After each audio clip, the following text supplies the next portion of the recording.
ayat 16 katakan bahwa Yesus telah menyerahkan dirinya untuk kita, ya.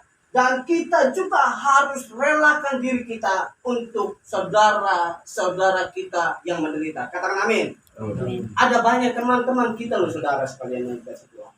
Ada banyak orang yang tidak punya tempat tinggal. Ada banyak orang yang tidak punya, mungkin hari ini tidak makan. Banyak sekali. Mungkin hari ini kekurangan, saudara sekalian. Itu tugasnya siapa? Ya, tugasnya siapa? Memang betul, tugasnya pemerintah. Ya, tugasnya pemerintah. Tapi kita terpanggil untuk membantu mereka. Jangan hanya berbicara aku mengasihimu saudaraku, tapi tidak ada perbuatan nyata. Ya, tidak ada praktek hidup yang benar yang kita lakukan dalam kehidupan saudara-saudara kita yang kekurangan, saudara sekalian. Makanya tema kita tahun ini adalah kita dibentuk ini. Kami juga gak bosan-bosan loh. Nah, nanti kata pendeta juga nanti tanggal berapa yang nanti akan ngisi juga tetap konteksnya tetap diberkati untuk menjadi berkat. Itu kita akan keluar dari tema ini karena ini kita akan dididik dalam satu apa yang reaksi kita seperti apa. Bapak Ibu Saudara yang dikasih Tuhan, beberapa hari ini kami ikut seminar perut, temanya ini tidak luput dari ini. Saya juga heran gitu. Tema ini tidak pernah terlepas. Tahun ini mungkin tahun yang Tuhan benar-benar pakai kita. Ya, tahun ini Tuhan benar-benar membentuk kita agar kita menabur. Ya, menabur. Satu contoh kemarin yang saya dapat adalah jagung satu tidak bisa menjadi jagung lebih banyak. Ya, Kak Erwin mungkin tanam jagung waktu dia pulang. Jagung yang satu biji tidak bisa mungkin menjadi jagung yang lebih bagus kalau tidak ditanam dulu dan kalau tidak berbuah dulu. Lalu dia setelah bertumbuh dan berbuah, maka jagung yang satu menjadi ratusan biji jagung. Karena apa? Karena ditanam. Uang yang 500 kita tanam, kita berikan untuk saudara kita, itu akan dikembalikan Tuhan berkali lipat. Amin.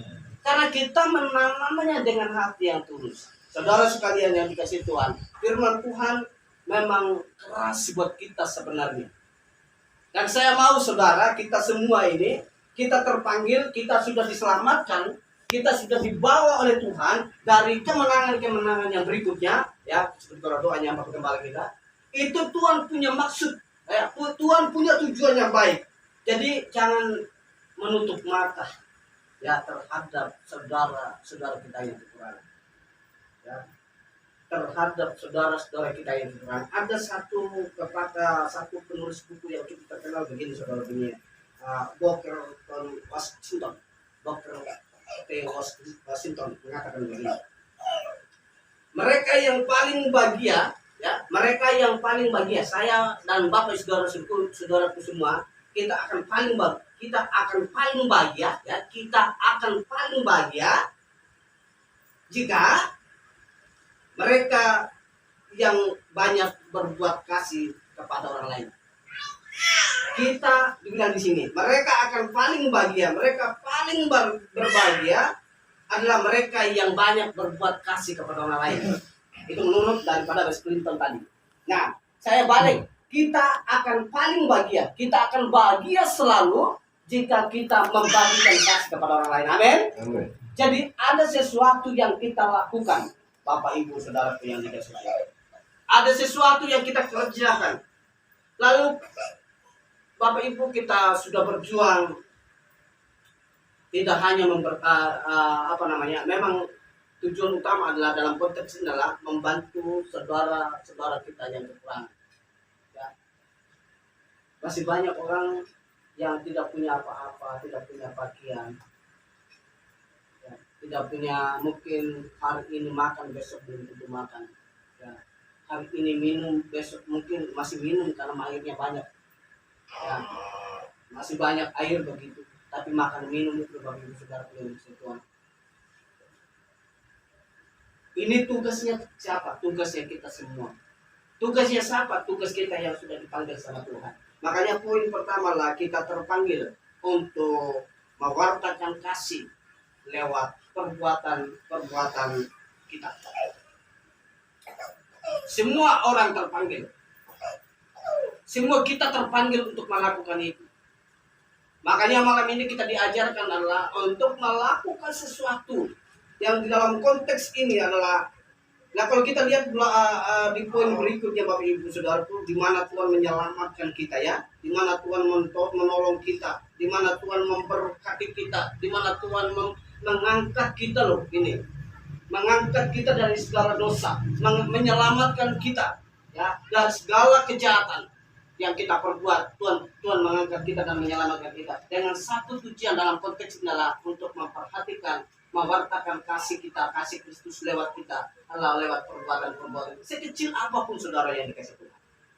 Mungkin itu nggak ada arti sama sekalinya bagi yang menerima, ya. Tapi kalau kita melakukannya, tadi dikatakan dalam Washington tadi mengatakan bahwa berbahagialah orang yang membantu memberikan kasihnya kepada orang lain. Maka kita sangat berbahagia. Bapak Ibu Saudara, makanya seperti yang tema tahun bulan minggu lalu yang saya sampaikan adalah lebih berbahagia memberi daripada menerima. Kok bisa lebih berbahagia memberi daripada menerima?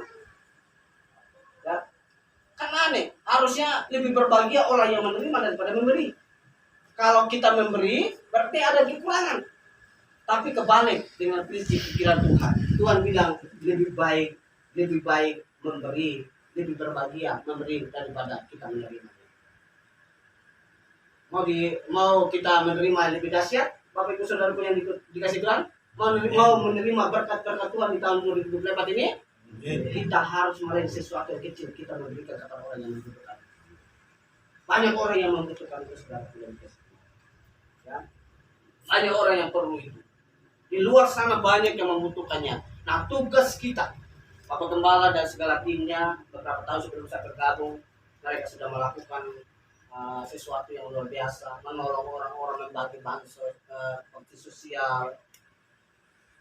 Itu sedang mempraktekkan, mewartakan kasih Kristus buat orang lain.